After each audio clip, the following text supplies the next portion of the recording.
रोहित पवारांना कुठेतरी मराठा समाजातल्या तरुणांचा रोष जो आहे तो त्यांना पत्करावा लागला आणि त्यानंतर आता त्यांची जी युवा संघर्ष यात्रा होती, खरं तर तुमच्या सरकारच्या अनेक धोरणांच्या विरोधातली, ती आता त्यांनी बंद केली.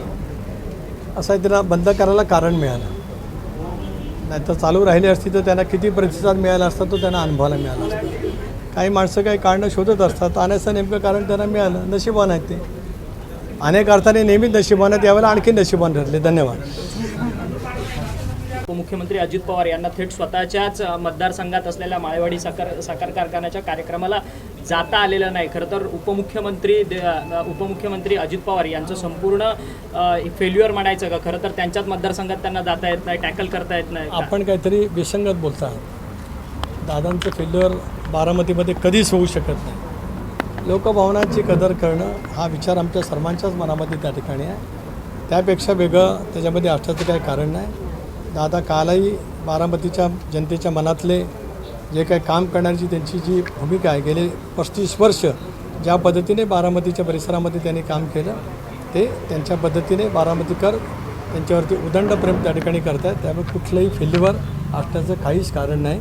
विनाकारण कुठलाही संदर्भ घेत आपण काहीतरी त्या संदर्भामध्ये वक्तव्य करणार असू तर ते योग्य ठरणार नाही. मराठा आरक्षणासंदर्भात काही तरुण केंद्रीय मंत्री नारायण राणे यांची एक ऑडिओ क्लिप जी आहे ती सोशल मीडियावरती सध्या व्हायरल होते. त्याच्यामध्ये मराठा समाजाला केंद्रीय मंत्री नारायण राणे यांनी शिवाय दिलेली. नारायण राणे साहेबांची ऑडिओ क्लिप मी काय त्या ठिकाणी पाहिली नाही.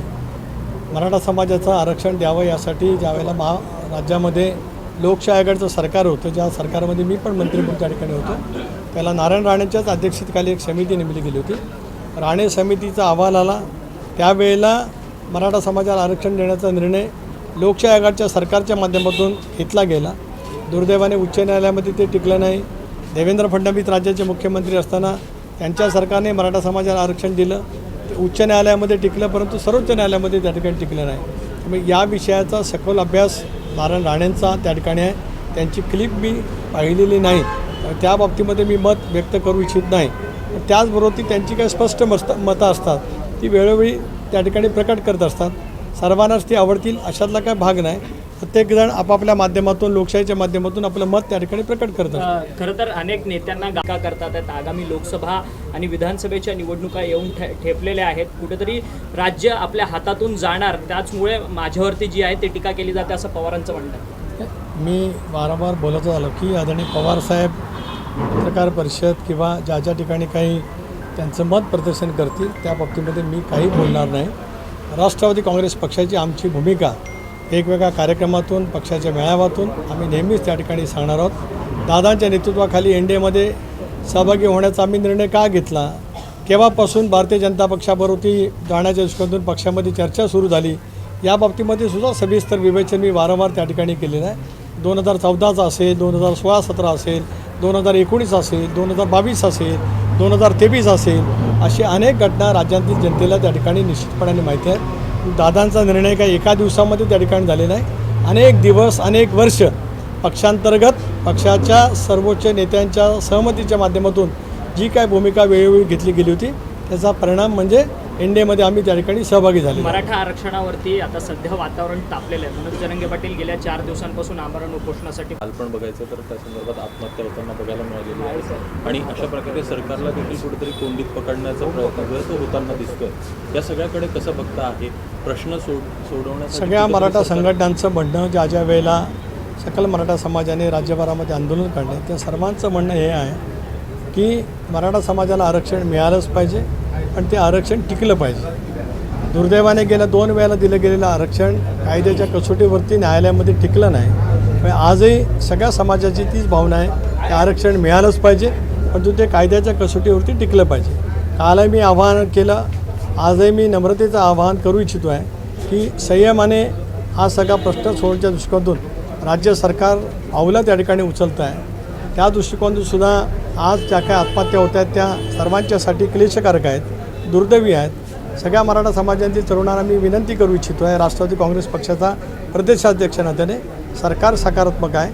फक्त वेळ जातो आहे. कायद्याच्या कसोटीवरती देण्यासाठी जी काय कारवाई करावी लागते आहे ती करण्याच्या संदर्भातला वेळ त्या ठिकाणी जातो आहे. रोहित पवारांची युवा संघर्ष हे तत्काल बाधित आहे. खरं तर पंतप्रधान नरेंद्र मोदी यांचा 2 दिवसापूर्वी शिर्डी दौरा होता. त्या शिर्डी दौऱ्यामध्ये त्यांनी शरद पवार यांच्यावरती खरं तर भरसभेमध्ये टीका केली. त्यावरती संजय राऊत जे खासदार आहेत ठाकरे गटाचे, ते म्हणतात की अजित पवार यांनी गेले अनेक वर्ष शरद पवारांवरती सोबत काम केलेलं आहे आणि तरी देखील अजित पवारांचा स्वाभिमान गहाण करून त्यांनी ते सगळं ऐकून घेतलं, अशी टीका संजय राऊतांकडून केली जाते. एकतर संजय राऊतांना माननीय दादांच्यावरती टीका करण्याचा कुठलाच नैतिक अधिकार त्या ठिकाणी नाही. दादांची केवळ भेट मिळावी यासाठी माझ्याकडे अर्जावर करणारे संजय राऊत यांनी दिल्लीला त्यातून सांगितलं की तुम्ही याच्यामध्ये थोडंसं वेगळे घेऊन ये. पंतप्रधान मोदींना भेटून आल्याच्यानंतर उद्धव ठाकरेंच्या मनामध्ये काय चळवळीचा निर्माण झाली होती हे संजय राऊत दादांच्याकडे सांगण्यासाठी किंवा माझ्याकडे अर्जावर केली. दादांची त्यांची भेट झाल्याच्यानंतर विद्यमान मुख्यमंत्री एकनाथजी शिंदे, मिलिंद नार्वेकर हेही त्या ठिकाणी उपस्थित होते. मी त्यावेळेला सांगितलं की एवढाच एक ट्रेलर मी त्या ठिकाणी सांगितलेला आहे. आमच्या त्या दीर्घकाळ चाललेल्या बैठकीमध्ये उद्धवजींच्या मनामध्ये नेमकं काय काय आहे आणि ते आता नेमक्या कुठल्या मानसिक अवस्थेमध्ये पोचलेले आहेत आणि पुढची पावलं आपल्याला काय काय उचलावी लागतील या बाबतीमधलं सुद्धा सविस्तर चर्चा संजय राऊतांनी माझ्या एकनाथराव शिंदे, मिलिंद नार्वेकर यांच्या उपस्थितीमध्ये दादांना केली होती. हात जोडून दादांना ते सातत्याने विनंती करत होते की नेमकं काय पुढे करावं. अशा संजय राऊतांना दादांनी स्वाभिमान गहाण ठेवला असा बोलण्याचा कुठलाही नैतिक अधिकार त्या ठिकाणी नाही. पण भर सभेत शरद पवारवरती जाहीर टीका केली. त्या ठिकाणी अजित पवार देखील उपस्थित होते. यावरती अजित पवार गटाच्या आमदारांची गटाची काय भूमिका आहे? मी परवाच्या दिवशी सांगितलं की या विषयावरती मी काही भाष्य करणार नाही, मी काय कमेंट त्या विषयावरती देणार नाही. परंतु सर, आज तुमची संपूर्ण फ्रंटल सेलच्या आघाडीची संपूर्ण बैठक होती प्रमुखांची. खरं तर अनेक दौरे बाकी आहेत, कारण विविध तुमच्या फ्रंटल सेलच्या अध्यक्षांचे दौरे होतात, परंतु तुम्ही स्वतः प्रदेशाध्यक्ष असून अनेक ठिकाणचे दौरे अजूनपर्यंत केलेले नाहीत. काही दौरे होण्याची शक्यता आहे का? आगामी भूमिका कशी असणार आहे संपूर्ण पक्षाची? आज राज्यभरातल्या जवळपास 30 आमचे जे काही फ्रंटल ऑर्गनायझेशनचे प्रमुख आहेत, विशेष करून महिला, युवक, युवती आणि इतर जे काही अल्पसंख्याक, त्याचबरोबर ती सामाजिक न्याय सेल, अशा सर्वांची जी एक प्रदीर्घ बैठक त्या ठिकाणी आम्ही घेतली.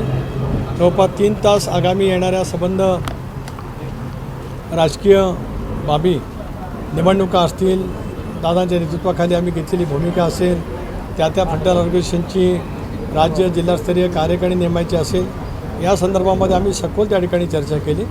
मी मागे सांगितल्याप्रमाणे एक राज्यव्यापी दौरा मी प्रदेशाध्यक्ष म्हणून आणि माझ्या समेत आमचे फ्रंटलचे सगळे प्रमुख म्हणून आम्ही लवकरच त्या ठिकाणी सुरू करणार आहोत. आज उद्या आम्ही त्याच्याकडे त्या बाबतीमध्ये नियोजन करू.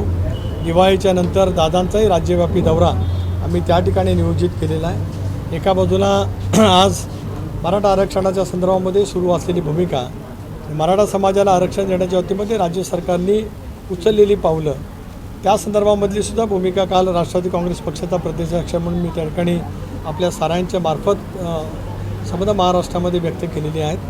आमचे दौरे लवकरच त्या ठिकाणी सुरू होतील. संघटन मजबूत करण्याचं काम ब्लॉक लेवलपासून म्हणजे तालुका स्तरापासून ते राज्य पातळीवरती विविध सेलच्या माध्यमातून आम्ही त्या ठिकाणी नक्कीच करतो आहोत. विशेष करून महिला आणि युवक या दोन्ही फ्रंटल ऑर्गनायझेशनचं काम गेल्या 3 महिन्यामध्ये अतिशय उत्तम पद्धतीचं झालं. वेगवेगळे सामाजिक, शैक्षणिक, रोजगाराच्या संदर्भामध्ये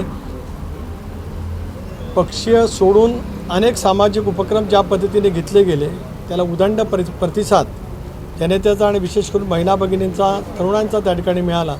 मला विश्वास आहे की उद्याच्या भवितव्याच्या कालावधीमध्ये दादांच्या नेतृत्वाखाली एक बळकट संघटन राष्ट्रवादी काँग्रेस पक्षाचं उभं राहील. खरं तर